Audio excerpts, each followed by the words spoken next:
I had an example that came to mind. This could be anecdotal. I don't know for sure.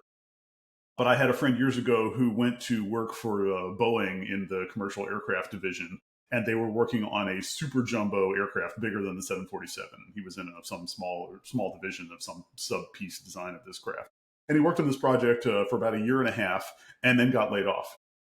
And the story going around the company at the time was that Boeing never had any intention of building this plane. They had done the market analysis and decided that it was probably not long term profitable, but they wanted to put enough energy into it to convince Airbus to do the same thing, which turned into the Airbus Super Jumbo, which was then not as successful as they'd hoped and turned into a product that they've since sidelined.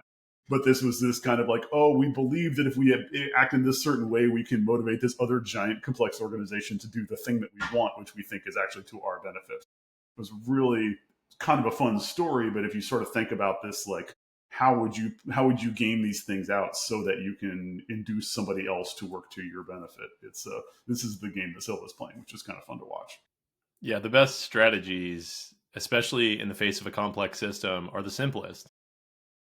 And like you said, this one is just using the existing system to achieve a goal. That's it. I'm not going to do anything outside of the system. I understand what roles, what processes they have, and I'm just going to provide the right inputs so that they will run their processes, and the output of their process is exactly what I know it will be.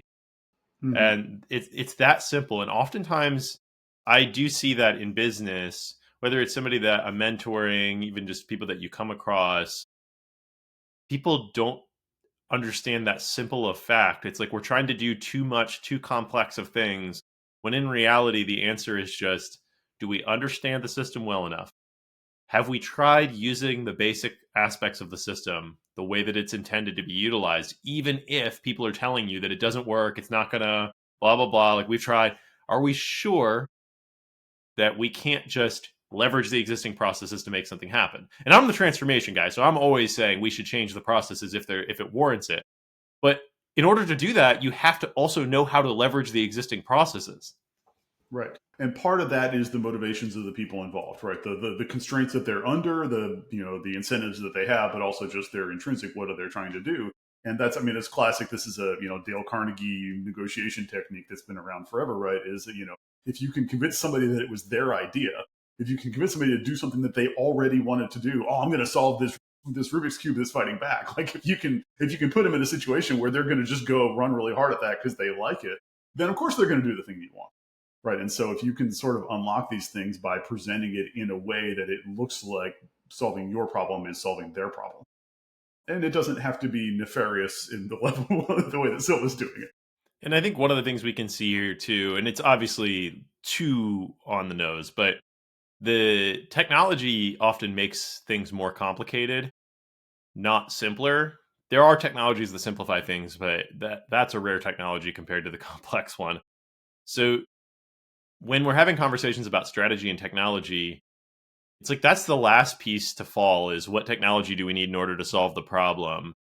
Q's thinking the technology is the problem and it will be the solution, where he's getting had the whole time because the problem was, how do I get in and get out? And the solution was create a puzzle. And then you're like, okay, well, how do I create a puzzle for a technology nerd? Okay. Right. Now we can talk technology. Sometimes the solution to that is to strip away the complexity. Sometimes the solution to that is to not get distracted by the tool or the system or the process or the cool shiny whiz bang object. Right? We get the line, I think 3 or 4 times in this movie, is sometimes the old ways are the best, usually involving a sharp object. So very James Bond. Again, he's a very direct problem solving kind of a character. But there is this sense of you're at the mercy of the people who are masters of the technology if you're engaging with them on that basis, right? If you're talking purpose, if you're talking principle, if you're talking what problem you're trying to solve, you're talking about which people you're trying to help, it's much more powerful than if you're arguing about the nuances of how a specific user interface should work, or which protocol we're going to use, or how we're going to roll this thing out, and how many man hours it's going to save per quarter.